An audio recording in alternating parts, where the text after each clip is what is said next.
हमारा जो सेक्शन है थर्मोडायनामिक्स का जो है वो सेक्शन है। स्टार्ट करते हैं हम थर्मोडायनामिक्स के हवाले से। तो thermodynamics is the combination of two words. पहला वर्ड है thermo means due to temperature, dynamics means motion, मतलब ऐसा मोशन जो टेम्परेचर की वजह से प्रोड्यूस हो उसको हम क्या कहते हैं, थर्मोडायनामिक्स कहते हैं। तो डेफिनेशन हम इसकी क्या बनाएंगे, the motion produced in the system due to temperature it is known as thermodynamics. अच्छा, कुछ बेसिक जो ना डेफिनेशन हैं जो ना इससे जो ना वो इस थर्मोडायनामिक्स के जो ना वो सेक्शन में आपको काम आएंगे। उसमें पहले जो ना डेफिनेशन हम लिख रहे हैं हीट की जो ना वो डेफिनेशन क्या होती है, द सेंसेशन ऑफ वार्मथ और degree of hotness of a body is called heat. तो कुछ जो है ना पहले डेफिनेशन जो है ना वो डिस्कस कर लेते हैं, उसके बाद फिर जो है ना वो प्रॉपर टॉपिक्स पे आ जाते हैं। उसके बाद है कंडक्शन। कंडक्शन में क्या है, the transmission of energy in solids. उसके बाद है कन्वेक्शन।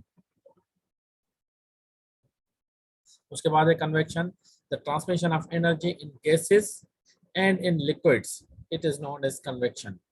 उसके बाद है रेडिएशन। रेडिएशन में no medium required, the transmission of energy by electromagnetic waves. तो ये कुछ जो है ना वो कुछ डेफिनेशंस थी, हीट है, कंडक्शन है, कन्वेक्शन और रेडिएशन। उसके अलावा फिर जो है ना हम डिस्कस करते हैं थर्मल फिजिक्स। थर्मल फिजिक्स की डेफिनेशन क्या है, it is combined study of thermodynamics, statistical mechanics and kinetic theory. Thermodynamics already हमने जो ना वो समझा है क्या जो ना वो डेफिनेशन है। अब जो है ना इसमें स्टैटिस्टिकल मैकेनिक्स और काइनेटिक थ्योरी ये दोनों जो ना वो इनकी डेफिनेशन क्या होगी। स्टैटिस्टिक्स मैकेनिक्स में जो ना वो इसकी डेफिनेशन क्या कहेंगे, the statistical treatment and distribution of energy in large number of atoms और मॉलिक्यूल्स। मतलब ये है कि जो ना वो लार्ज नंबर ऑफ मॉलिक्यूल्स की जो एनर्जी की जो डिस्ट्रीब्यूशन है या उसकी जो ना ट्रीटमेंट जो भी कर रहे हैं उसको हम क्या कहते हैं, स्टैटिस्टिकल मैकेनिक्स कहते हैं। उसके बाद है काइनेटिक थ्योरी। काइनेटिक थ्योरी की जो है ना वो डेफिनेशन क्या है, the study of matter in terms of motion. मतलब जो है ना वो मैटर की जो स्टडी है मोशन की हालत में उसको हम क्या कहते हैं, काइनेटिक थ्योरी बोलते हैं। उसके बाद है थर्मल इक्विलिब्रियम। थर्मल इक्विलिब्रियम से बात यह है कि when two objects are placed in contact the heat energy is transferred from one to other until they reach at same temperature it is known as thermal equilibrium। Equilibrium मतलब balance. उसके बाद thermal जो है इसके आगे जो ना word है, मतलब जो ना टेम्परेचर दो बॉडीज का जो है ना वो सेम हो जाए या इक्वल हो जाए, तो इस प्रोसेस को हम क्या कहते हैं, थर्मल इक्विलिब्रियम बोलते हैं। उसके बाद zero law of thermodynamics. If two thermodynamic systems are each in thermal equilibrium with third system then they all are in thermal equilibrium with each other। मतलब इसमें हम जो ना फिर तीन जो है ना ऑब्जेक्ट्स उठाएंगे, दो का टेम्परेचर तीसरे के साथ जो है ना वो कंबाइन करेंगे ताकि तीनों में जो है ना वो टेम्परेचर की ट्रांसफॉर्मेशन हो या एनर्जी की ट्रांसफॉर्मेशन हो। उसमें क्या हो, फिर कुछ देर के बाद टेम्परेचर तीनों का अगर सेम हो जाता है तो इस प्रोसेस को हम क्या कहते हैं, जीरो लॉ ऑफ थर्मोडायनामिक्स कहते हैं इसको। आगे आते हैं कुछ और जो ना डेफिनेशन है इसमें। हीट कैपेसिटी है the amount of heat energy required to change its temperature by 1 degree centigrade is called heat capacity. Heat capacity को हम जो ना वो सी के साथ शो करते हैं, जिसको हम जो जिसका फार्मूला लिखते हैं Q upon delta T. Q क्या है, C जो है स्पेसिफिक हीट कैपेसिटी है, Q हीट एनर्जी है और डेल्टा टी जो है वो चेंज ऑफ टेम्परेचर है। तो ये इसका फार्मूला का है हीट कैपेसिटी का। स्पेसिफिक हीट कैपेसिटी की जो ना डेफिनेशन क्या है, the amount of heat needed to raise the temperature of 1 kilogram of mass by 1 Kelvin is called specific heat capacity। इसमें क्या होगा, मास इन्वॉल्व होगा और इसका फार्मूला क्या बनेगा, स्पेसिफिक हीट कैपेसिटी का C सेम जो है ना वो इसको शो करेंगे हम, हीट कैपेसिटी जो ऊपर हमने शो किया था, C is equals to Q heat energy है डिवाइडेड बाय M मास है, डेल्टा T जो है ना वो क्या है, वो चेंज ऑफ टेम्परेचर है। तो स्पेसिफिक हीट कैपेसिटी का फार्मूला क्या बनेगा, ये जो ना फार्मूला बनेगा। अगर यहाँ से Q की वैल्यू जो है वो मालूम करना चाहें तो ये डिवाइड वाला टर्म जो है ना वो लेफ्ट साइड पे लेके जाएंगे, क्या हो जाएगा, CM डेल्टा T हो जाएगा। तो इस तरह जो ना कुछ कोई भी वैल्यू जो ना इस फार्मूला से हम कैलकुलेट कर सकते हैं। तो यहाँ पे हमने जो ना Q की वैल्यू निकाली है वो क्या किसके बराबर है, CM डेल्टा T के बराबर है। उसके बाद मोलर स्पेसिफिक कैपेसिटी की अगर डेफिनेशन देखी जाए तो amount of heat needed to raise the temperature of 1 mole, उधर क्या था 1 किलोग्राम ऑफ मास, इधर क्या है, इधर 1 mole of gas by 1 Kelvin. It is known as molar specific capacity. इसको हम क्या जो ना शो करेंगे, मास की जगह क्या नंबर ऑफ मोल्स जो ना शो करेंगे. C स्पेसिफिक कैपेसिटी है, उसके बाद है मोलर स्पेसिफिक कैपेसिटी है C इधर, Q हीट एनर्जी है divided bye N number of moles, delta T change of temperature. यहाँ से भी अगर Q की वैल्यू मालूम करना चाहे तो क्या हो जाएगा, C N डेल्टा T हो जाएगा जब हमारा मोलर स्पेसिफिक कैपेसिटी का जो ना कॉन्सेप्ट होगा. उसके बाद है मोल. मोल किस चीज को बोलते हैं हम, the molecular mass, atomic mass or formula mass of a substance expressed in grams is called a mole या is called mole. मोल की डेफिनेशन क्या है, वो जो ना मोल की डेफिनेशन ये है, the molecular mass, atomic mass or formula mass of a substance expressed in grams is called mole. अब इसके हवाले से कुछ जो है ना वो पहले हम पीरियोडिक टेबल को देखते हैं. इसमें फोकस करने वाली एक चीज जो जो इधर जो है ना वो ऑक्सीजन के हवाले से है, वो क्या चीज है, ये O जो लिखा हुआ वो इस जो ना ऑक्सीजन का सिंबल है. O स्टैंड्स फॉर ऑक्सीजन, जो इधर जो है ना हमारे पास जो है ना वो इधर मिलता है, ये 8वें ग्रुप में 8वें एटॉमिक 8वां जो है ना इसका एटॉमिक नंबर है, ये 8वां एटॉमिक नंबर है इसका. बल्कि इसमें जो चीजें कुछ आपको नोट करनी है, वो क्या चीजें नोट करनी है, ओ जो है ना वो सिंबल जो उसका नोट करना है आपको. इसका O स्टैंड्स फॉर ऑक्सीजन, ये नाम है इसका. और इसका एटॉमिक मास कितना लिखा हुआ है, 15.9994. तो ये 3-4 चीजें जो ना आपको जो ना वो नोट करनी है. O stands for oxygen, atomic mass इसका, और इसके अलावा इसका एटॉमिक नंबर कौन सा है, वो 8 नंबर जो है ना वो लिखा हुआ है. एटॉमिक नंबर आपको याद करना है. एटॉमिक नंबर इसका, इसका सिंबल मतलब O, उसके बाद इसका नाम, और उसके बाद इसका एटॉमिक मास. ये 4 चीजें कम से कम आपको जो ना वो याद करनी है. कुछ प्रॉब्लम्स जो है ना वो मॉलिक्यूलर मोल के हवाले से जो ना वो मालूम कर रहे हैं अभी. तो इसमें ऑक्सीजन हो या फिर कार्बन हो, नाइट्रोजन हो, एल्यूमिनियम हो, सिलिकॉन हो, बोरान हो, व्हाटएवर कोई भी जो ना एलिमेंट हमारे पास मिले, तो उसके हवाले से हम जो ना इनकी कुछ प्रॉब्लम्स हैं वो जो ना वो सॉल्व करेंगे अभी. लेकिन आपको पीरियोडिक टेबल से 4, 5, 6 या 10 तक जो है ना वो एलिमेंट्स के नाम, सिंबल, इसका एटॉमिक मास, एटॉमिक नंबर, ये जो ना वो याद करने होंगे. तो पहले जो ना वो इसका एक मिसाल लेते हैं. पहले एक और चीज जो ना डिस्कस कर लेते हैं, एवोगैड्रोस नंबर. एवोगैड्रोस नंबर को हम जो ना वो Na के साथ शो करते हैं. A stands for Avogadro's, N stands for number. तो Na के साथ शो करते हैं एवोगैड्रोस नंबर को.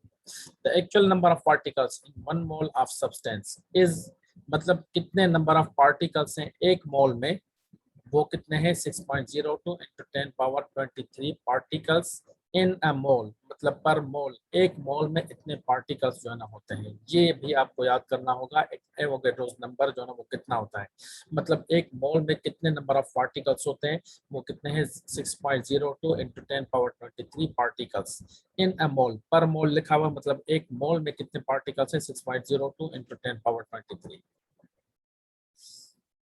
फॉर एग्जाम्पल हम कहते हैं कि 14 ग्राम ऑफ नाइट्रोजन, क्योंकि इसका मास जो है वो नाइट्रोजन का कितना है, 14 ग्राम है. तो 14 gram of nitrogen is equal to 1 mole. वो एक मोल के बराबर है 14 ग्राम.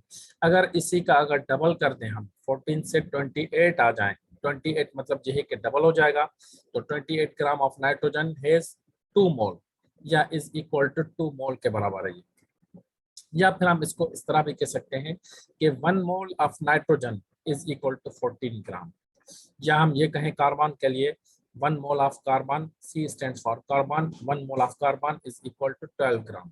या फिर हम एक मॉलिक्यूल ले लें, ये हमने एलिमेंट्स लिए, ये अगर जो ना वो मॉलिक्यूल लेते हैं तो इसमें 1 मोल ऑफ वाटर H2O जो लिखा हुआ है, H2O इज इक्वल टू 18 ग्राम. अब इधर आपको जो ना 18 ग्राम कैसे कैसे मिला, हाइड्रोजन तो अलग है, ऑक्सीजन अलग है, लेकिन ये दोनों मिलके एक जो है वो मॉलिक्यूल बनाते हैं जिसको हम वाटर बोलते हैं.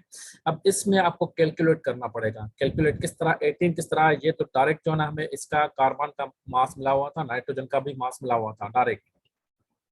अब जब एक मॉलिक्यूल आ जाएगा, कॉम्बिनेशन ऑफ 2 एलिमेंट्स की, तो उसमें हम क्या करेंगे, हाइड्रोजन का एटॉमिक मास देखेंगे, और इसका जो है वो ऑक्सीजन का भी एटॉमिक मास देखेंगे. ऑक्सीजन का जो है वो हाइड्रोजन का कितना है एटॉमिक मास, 1, 1 को 2 के साथ मल्टीप्लाई करेंगे, जो नीचे नंबर पड़ा हुआ है इसको हम 1 को 2 के 1 जो है ना हाइड्रोजन का हो जाएगा, 2 से मल्टीप्लाई करेंगे मतलब 2 आएगा, और इन दोनों एलिमेंट्स के बीच में जो है ना वो प्लस की साइन लिखेंगे हम। और ऑक्सीजन का जो है ना वो एटॉमिक मास कितना है, वो 16 है। 16 प्लस 2 कितना हो जाएगा, 18 हो जाएगा। अगर मॉलिक्यूल आता है तो फिर मॉलिक्यूल में इस तरह हम कैलकुलेट करके उसका फिर मास जो है ना वो निकालेंगे। वो क्या हो जाएगा, अब 1 mole of water is equal to 1 mole of water is equal to 18 gram हो जाएगा। 1 mole of water is equal to 18 gram. तो ये 1 मोल ऑफ नाइट्रोजन था 14 ग्राम, 1 मोल ऑफ कार्बन था 12 ग्राम, और 1 मोल ऑफ वाटर या H2O इज इक्वल टू 18 ग्राम। अब हम आते हैं इसके फार्मूला पे। कोई भी जो है ना वो नंबर ऑफ मोल्स अगर मालूम करने हो तो उनका उसका फार्मूला क्या होगा, वो फार्मूला क्या है, given mass of a substance. जो भी मास जो है ना वो गिवन हो अगर प्रॉब्लम में, अगर नहीं गिवन है तो उसका जो है ना वो मास पीरियोडिक टेबल से हम जो है ना ले सकते हैं। उस पर भी हम आते हैं, उसके कुछ एग्जांपल्स जो है ना वो ले लेते हैं।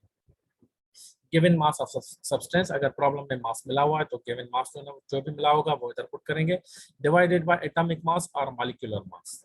अब इसमें ये तो फार्मूला हो गया नंबर ऑफ मोल्स मालूम करने के लिए। अब इसमें एक प्रॉब्लम अगर हम लें तो वो क्या हो जाएगा, problem calculate the number of moles in 100 gram of nitrogen. Number of moles मालूम करने, लेकिन कितने ग्राम्स ऑफ नाइट्रोजन में, 100 ग्राम ऑफ नाइट्रोजन में। अब देखें इसमें गिवन मास कितना है, गिवन मास है 100 ग्राम। एटॉमिक मास ऑफ नाइट्रोजन वो कितना है, 14 ग्राम, जो ऑलरेडी हमने जो ना वो डिस्कस किया है। अगर किसी को याद नहीं है तो पीरियोडिक टेबल से वो देख ले। कुछ जो है ना एलिमेंट्स के आपको 10-12 एलिमेंट्स के जो ना वो मासेस जो ना एटॉमिक मास आपको मालूम जो है ना वो याद करने होंगे। मालूम क्या करना है प्रॉब्लम में, नंबर ऑफ मोल्स मालूम करने हैं। अब ये डेटा बन गई, गिवन जो है ना मास 100 है, एटॉमिक मास कितना है 14 ग्राम है, और नंबर ऑफ मोल्स कितने हैं वो मालूम करने हैं हमें। कि 100 ग्राम ऑफ नाइट्रोजन में कितने नंबर ऑफ मोल्स होते हैं। एक में जो ना वो 14 ग्राम्स में कितने होते हैं, 1 मोल होता है। तो 100 मोल्स 100 ग्राम में कितने नंबर ऑफ मोल्स होंगे, ये मालूम करना है। फार्मूला भी हमारे पास गिवन है ऑलरेडी। तो ये गिवन मास ऑलरेडी 100 है, एटॉमिक मास या मॉलिक्यूलर मास के साथ इसको डिवाइड करेंगे तो क्या हो जाएगा, गिवन मास। हमारे पास सॉल्यूशन की तरफ आते हैं हम। ये क्या हो जाएगा, गिवन मास कितना था 100, एटॉमिक मास या मॉलिक्यूलर मास कितना है 14। अगर 100 को 14 के साथ डिवाइड करेंगे तो कितना आएगा, नंबर ऑफ मोल्स 7.14 मोल्स। अब लिखेंगे इसमें 7.14 moles in 100 gram of nitrogen. मतलब नंबर ऑफ मोल्स कितने हैं, 7.14। कितने ग्राम्स ऑफ नाइट्रोजन में, 100 ग्राम्स ऑफ नाइट्रोजन में। तो ये हमारा आंसर निकला 7.14 मोल्स। एक और प्रॉब्लम देखते हैं हम। नंबर ऑफ मोल्स तो हमने मालूम किए, अगर मोल्स से मिले हो और मास हमसे पूछे calculate the mass in 5 moles of nitrogen. अब मास में मोल्स मिले हुए हैं और मास जो है ना वो हमसे पूछ रहा है कि कितना मास होगा 5 मोल्स ऑफ नाइट्रोजन में। अब फार्मूला हमारे पास मिला हुआ है, पहले डेटा जो है ना देख लेते हैं। नंबर ऑफ मोल्स कितने हैं 5, एटॉमिक मास ऑफ नाइट्रोजन वो 14 ग्राम है, मास ऑफ नाइट्रोजन वो मालूम करना है कितने मोल्स में, 5 मोल्स में कितना मास है नाइट्रोजन का। अब फार्मूला गिवन है हमारे पास, number of moles is equal to mass of substance.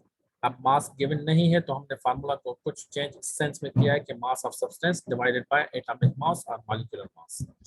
अब मास ऑफ सब्सटेंस मालूम करना है, इस एटॉमिक मास या मॉलिक्यूलर मास को बराबर के लेफ्ट साइड लेके जाएंगे, नंबर ऑफ मोल्स से मल्टीप्लाई हो जाएगा। ये क्या हो जाएगा, mass of substance is equal to number of moles into atomic mass. Atomic mass given है हमारे पास किसका, नाइट्रोजन का, और नंबर ऑफ मोल्स भी गिवन है 5। तो दोनों को मल्टीप्लाई करेंगे, क्या हो जाएगा, नंबर ऑफ मोल्स कितने हैं 5, एटॉमिक मास कितना है 14। 5 को 14 से मल्टीप्लाई करेंगे, कितना हो जाएगा, मास ऑफ अ सब्सटेंस कितना हो जाएगा 70 ग्राम। अब 70 ग्राम्स में कितने जो ना नंबर ऑफ मोल्स है वो 5 है। या फिर इसने जिस तरह पूछा है कि 5 मोल्स में कितना मास होगा नाइट्रोजन का, वो 70 ग्राम होगा नाइट्रोजन का। नंबर ऑफ मोल्स कितने हैं 5। 5 मोल्स जब हम हमें मिलेंगे नाइट्रोजन के, तो उसका अगर मास मालूम करना चाहे तो वो उसका मास मालूम किया है हमने, वो कितना है, वो 70 ग्राम है। तो इस तरह कुछ जो ना वो प्रॉब्लम, अगर इसी में जो ना वो प्रॉब्लम मैं चेंज कर दूं, नाइट्रोजन की जगह कार्बन दे दूं, ऑक्सीजन दे दूं, कोई और एलिमेंट जो ना दे दूं, तो इस तरह जो है ना वो कैलकुलेट आप कर सकते हैं। नंबर ऑफ मोल्स भी मालूम कर सकते हैं, मास भी मालूम कर सकते हैं। इवन अगर जो है ना नंबर ऑफ मोल्स मिले हो, मास भी मिला हो, तो एटॉमिक मास हम जो है ना वो मालूम कर सकते हैं इसका। तीनों चीजों में से कोई एक चीज जो है ना हमसे पूछेगा, दो चीजें देगा, तो हम जो है ना वो कैलकुलेट कर सकते हैं। आगे आते हैं हम थर्मल एक्सपेंशन पे। थर्मल एक्सपेंशन की डेफिनेशन क्या है? If any substance expanded by applying heat on it, that process is known as thermal expansion. क्या है इसमें डेफिनेशन? सब्सटेंस अगर जो है ना वो हीट की वजह से एक्सपेंड हो, बढ़े, उसकी साइज जो है ना वो बढ़ जाए, इसको हम, इस प्रोसेस को हम क्या कहते हैं? Thermal expansion. मतलब किसी भी सब्सटेंस को अगर हम हीट अप्लाई करें और उसमें एक्सपेंशन हो, वो उसकी साइज जो है ना वो बढ़ जाए, तो उसको हम क्या कहते हैं? थर्मल एक्सपेंशन कहते हैं। There are two types of thermal expansion. दो टाइप्स हैं थर्मल एक्सपेंशन के। पहला टाइप कौन सा है? Linear expansion. दूसरा जो है ना वो टाइप कौन सा है? Volume expansion. पहले हम लीनियर एक्सपेंशन पे आते हैं। लीनियर एक्सपेंशन की डेफिनेशन क्या है? If the expansion produced only in length of an object, it is known as linear expansion। अगर किसी ऑब्जेक्ट को हम हीट करते हैं और फोकस करते हैं उसकी सिर्फ एक जो है ना वो एक्सिस पे, मतलब उसकी अगर लेंथ पे जो है ना फोकस करते हैं, तो ऐसी एक्सपेंशन को हम क्या कहते हैं? लीनियर एक्सपेंशन बोलते हैं। फॉर एग्जाम्पल, हम कहते हैं कि कोई रॉड जो है ना वो लेते हैं, मेटल की रॉड, उसको हमने जो है ना वो, इसकी ओरिजिनल लेंथ जो है ना क्या कहा है? एल ओ, मतलब ओ स्टैंड्स फॉर ओरिजिनल लेंथ। अब इसको हमने हीट किया, हीट करने के बाद इसमें चेंज कितना आया? डेल्टा एल जो है वो चेंज आया, इतना चेंज आया। इसको हम डेल्टा एल के साथ शो कर रहे हैं, मतलब जितनी भी इसकी लेंथ चेंज हुई डेल्टा एल के साथ शो कर रहे हैं। अब अगर इसकी टोटल लेंथ देखी जाए, ओरिजिनल और उसके बाद जितना भी चेंज आया, तो उसको हम किसके साथ शो कर रहे हैं? एल टी के साथ शो कर रहे हैं, मतलब total length. T stands for total length. L not original length, delta L change of length, L T, T stands for total length. अब ये डिपेंड किस पे करता है? चेंज ऑफ लेंथ किस पे डिपेंड करता है? ओरिजिनल लेंथ पे। डायरेक्टली प्रोपोर्शनल है किसके? ओरिजिनल लेंथ के। डेल्टा एल और किस पे जो है ना डायरेक्टली प्रोपोर्शनल है? जितनी हम इसमें जो है ना वो टेम्परेचर अप्लाई करेंगे, उस पर भी डिपेंड करता है कि कितना जो टेम्परेचर अप्लाई किया, उस टेम्परेचर की वजह से कितना चेंज आया। तो चेंज ऑफ लेंथ जो है ना वो डिपेंड करता है ओरिजिनल लेंथ पे, डायरेक्टली प्रोपोर्शनल है ओरिजिनल लेंथ के। और चेंज ऑफ लेंथ जो है डायरेक्टली प्रोपोर्शनल है किसके? चेंज ऑफ टेम्परेचर के। दोनों को कंबाइन करेंगे, दोनों इक्वेशंस को, क्या हो जाएगा? Delta L is directly proportional to original length as well as change of temperature. अब इधर प्रोपोर्शनलिटी की साइन है, इसको खत्म करेंगे और प्रोपोर्शनलिटी का एक कांस्टेंट देंगे। वो क्या हो जाएगा? वो प्रोपोर्शनलिटी को हमने खत्म किया और एक कांस्टेंट दिया। कांस्टेंट क्या दिया? अल्फा। इधर हमने कांस्टेंट दिया, delta L is equal to alpha L naught delta T. अब ये अल्फा क्या है? इधर अल्फा को अलग करेंगे, अल्फा क्या हो जाएगा? अगर अल्फा यहाँ से मालूम करना चाहें, alpha is equal to delta L L naught delta T. ये बराबर के राइट साइड में पड़ा हुआ है, इसको लेफ्ट साइड में लेके जाएंगे तो ये डिवाइड में आ जाएगा, delta L divided by L naught और डेल्टा टी हो जाएगा। Alpha is equal to delta L divided by L naught delta T हो जाएगा। इसको हम क्या कह रहे हैं? Coefficient of linear expansion. इस जो है ना वो टर्म को हम क्या कह रहे हैं? या तो आप कांस्टेंट कहें या फिर कोफिशिएंट ऑफ लीनियर एक्सपेंशन कहें। लीनियर एक्सपेंशन का कोफिशिएंट क्या है? कोफिशिएंट क्या है इसका? Alpha. Alpha is equal to delta L upon L naught delta T. अगर इसकी डेफिनेशन जो है ना वो पढ़ें इस फार्मूला के ही मुताबिक, तो ये कोफिशिएंट ऑफ लीनियर एक्सपेंशन क्या हो जाएगा? द चेंज ऑफ लेंथ पर original length through unit Kelvin rise of temperature is known as coefficient of linear expansion। इसकी डेफिनेशन फिर दोबारा मैं रिपीट कर लेता हूँ। द चेंज इन लेंथ, इस फार्मूला के ही मुताबिक जो है डेफिनेशन में बना रहा हूँ। द चेंज इन लेंथ पर original length through unit Kelvin rise of temperature, it is known as coefficient of linear expansion। आगे चलते हैं। डेल्टा एल अगर जो है ना वो निकालना चाहें, अगर डेल्टा एल की जो है ना वो वैल्यू निकालना चाहें, तो वो क्या हो जाएगा? टोटल लेंथ से अगर ओरिजिनल लेंथ जो है ना वो माइनस कर दें, तो क्या हो जाएगा? डेल्टा एल मिल जाएगा। अगर इस फिगर को जो ना दोबारा हम देखें, क्या मालूम करना है? डेल्टा एल मालूम करना है। डेल्टा एल मालूम करना है तो क्या कर रहे हैं? टोटल लेंथ में से ओरिजिनल लेंथ माइनस कर दें, तो ये वाला हिस्सा मिल जाएगा, ये जो पोर्शन है ये हमें मिल जाएगा। तो L T minus L not, L not जो है ना टोटल लेंथ से ये वाला हिस्सा जो लेफ्ट साइड पे है वो काट दिया, बाकी कितना हिस्सा मिलेगा, डेल्टा एल मिलेगा। तो इसी इस फार्मूला पे भी हमने जो ना वो डेल्टा एल की जगह क्या लिखा है, L T minus L not divided by L naught, और डेल्टा टी सेम पड़ा हुआ है। इसको और चेंज करते हैं हम, L naught delta T divide में है राइट साइड पे, इसको लेफ्ट साइड पे लेके जाएंगे, अल्फा के साथ मल्टीप्लाई हो जाएगा। ये क्या हो जाएगा, L T minus L naught is equals to alpha L naught delta T. आगे चलते हैं, एल टी की अगर जो ना वो वैल्यू मालूम करना चाहें तो माइनस का एल नॉट है बराबर के राइट साइड पे लेके जाएंगे, ये क्या हो जाएगा, ये प्लस का हो जाएगा। ये क्या हो गया, ये प्लस का हो गया, ये ऑलरेडी इसके साथ प्लस है, तो L not plus alpha L naught delta T. अगर यहाँ से एक टर्म जो है ना वो कॉमन निकालें एल नॉट, तो निकाल सकते हैं एल टी किसके बराबर हो जाएगा, L naught is common, bracket में क्या बचेगा, एल नॉट की जगह 1 प्लस अल्फा डेल्टा टी और ब्रैकेट ओवर। तो टोटल लेंथ की वैल्यू क्या हो जाएगी, एल नॉट ब्रैकेट में 1 प्लस अल्फा डेल्टा टी और ब्रैकेट ओवर। अच्छा, यहाँ तक तो जो ना हमने कहा कि कोफिशिएंट ऑफ लीनियर एक्सपेंशन, इसकी डेफिनेशन ये है। अगर हम ये चाहें कुछ जो ना टर्म्स अगर इसमें एक्सपेंड करना चाहें या फिर जो ना इसको और जो ना सॉल्व करना चाहें, तो टोटल लेंथ की वैल्यू हमने यहाँ से मालूम की है, तो वो उसकी वैल्यू क्या हो गई, वो ये हो गई। अगर टोटल लेंथ की वैल्यू डायरेक्ट आप मालूम कर याद करना चाहते हैं इसका फार्मूला, तो ये होगा। ये हमने इसलिए किया है क्योंकि आगे चल के हो सकता है कुछ प्रॉब्लम्स में हमें एल नॉट की वैल्यू या टोटल लेंथ हमें पूछे, तो उसका फार्मूला हमारे पास जो है ना वो ऑलरेडी ड्राइव किया हुआ है, वो आपको याद होना चाहिए कि एल टी किसके बराबर हो जाएगा, तो वो फार्मूला हम इधर जो है ना पुट कर सकते हैं। या किसी कैलकुलेशन में हो सकता है टोटल लेंथ की हमें जरूरत पड़े, टोटल लेंथ की फार्मूला की, तो वो जो है ना वो टोटल लेंथ के हवाले से ये फार्मूला उसका जो ना लिख सकते हैं। तो ये एक एक्स्ट्रा जो ना हमने डेरिवेशन की है टोटल लेंथ के लिए, तो ये भी आपको जो ना वो डेरिवेशन जो है ना वो याद करनी पड़ेगी, इसका फार्मूला याद करना पड़ेगा। ये आगे चल के आपको प्रॉब्लम्स में या किसी और डेफिनेशन में जो ना काम आ सकता है, ये टोटल लेंथ की वैल्यू जो ना वो काम आ सकती है। तो आज बस यहाँ पे हम ऐड करते हैं।